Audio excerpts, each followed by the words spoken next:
best 2-wire stripping tool. Doing it one-handed too. So you just strip it like that. Then your wires up.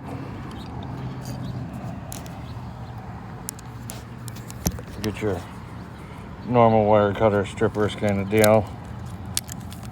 And then you can strip them, no dent, as opposed to doing that method, bending. Like, that does work, but you run the risk of hitting the cable itself.